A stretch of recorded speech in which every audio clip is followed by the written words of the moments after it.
ഇത് കണ്ടല്ലോ, ഇന്നലെ അബദ്ധത്തിൽ ഒരു മാവേലി സ്റ്റോറിൽ കയറിപ്പോയതാണ്.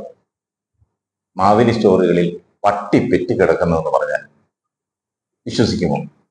വിശ്വസിച്ചേ പറ്റൂ. ഇന്നലെ തിരുവനന്തപുരം മെഡിക്കൽ കോളേജ് ആശുപത്രിക്ക് സമീപമുള്ള ഉള്ളൂർ മാവേലി സ്റ്റോറിന്റെ ഗതിയാണിത്. അവിടെ ചെന്നപ്പോൾ കണ്ട കാഴ്ചയാണ്. മിക്ക മാവേലി സ്റ്റോറുകളുടെയും ഗതി ഇത് തന്നെയാണ്. സാധനങ്ങളൊന്നും വരാറില്ല. ജനത്തിന് ആവശ്യമുള്ള സാധനങ്ങൾ വന്ന കാലം മറന്നുപോയെന്നാണ് ജീവനക്കാർ തന്നെ പറയുന്നത്. അരിയോ പലവ്യഞ്ജനങ്ങളോ ഒന്നുമില്ല. ആർക്കും വേണ്ടാത്ത കുറച്ച് കമ്പനി പാക്കറ്റുകൾ മാത്രമുണ്ട്. മുൻപൊക്കെ ഈ മാവേലി സ്റ്റോറിൽ അടുക്കാൻ പറ്റില്ലായിരുന്നു. വലിയ തിരക്കായിരുന്നു. ഒരുപക്ഷെ മാവേലി സ്റ്റോറുകളുടെ ചരിത്രത്തിൽ ഏറ്റവും കൂടുതൽ സാധനങ്ങൾ വിൽക്കുന്ന എണ്ണപ്പെട്ട സ്റ്റോറുകളിൽ ഒന്നായിരിക്കും ഇവിടുത്തേത്. കാരണം അത്രയ്ക്ക് തിരക്കും അതുപോലെ തന്നെ ആവശ്യത്തിനുള്ള സാധനങ്ങളും ലഭിക്കുമായിരുന്നു. മാത്രമല്ല, അവിടെ മെഡിക്കൽ കോളേജിന്റെ ഫ്രണ്ടിലായതുകൊണ്ട് ഒരുപാട് ആളുകൾ, മെഡിക്കൽ കോളേജിലെ ജീവനക്കാരും ഓട്ടോറിക്ഷ തൊഴിലാളികളും ആ പ്രദേശത്ത് താമസിക്കുന്ന ആളുകൾ എല്ലാവരും അവരുടെ എല്ലാം ഒരു ആശ്രയ കേന്ദ്രമായിരുന്നു ഇത്.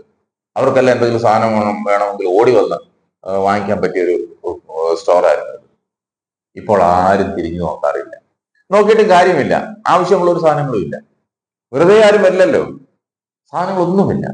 ഒരു വിൽപ്പനയില്ലെങ്കിലും 10ഓളം ജീവനക്കാർ ഹാജരുണ്ട്. എന്തിനാണെന്നറിയില്ല വെറുതെ ഇരുത്തി ഇവർക്ക് ശമ്പളം കൊടുക്കുന്നത്. വല്ല നേർച്ചയും കാണുമായിരിക്കും. അടുത്തുള്ള അമ്പലത്തിലോ വല്ല നേർച്ച ഉണ്ടായിരിക്കും.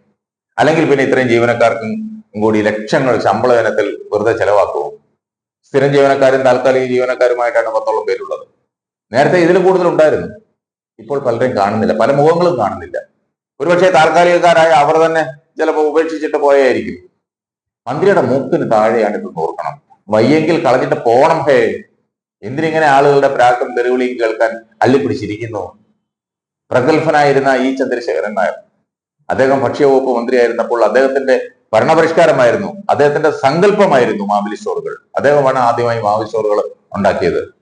അതൊക്കെ നശിപ്പിക്കാൻ അദ്ദേഹത്തിന്റെ പിൻഗാമികൾ തന്നെ വന്നു എന്നുള്ളതാണ്.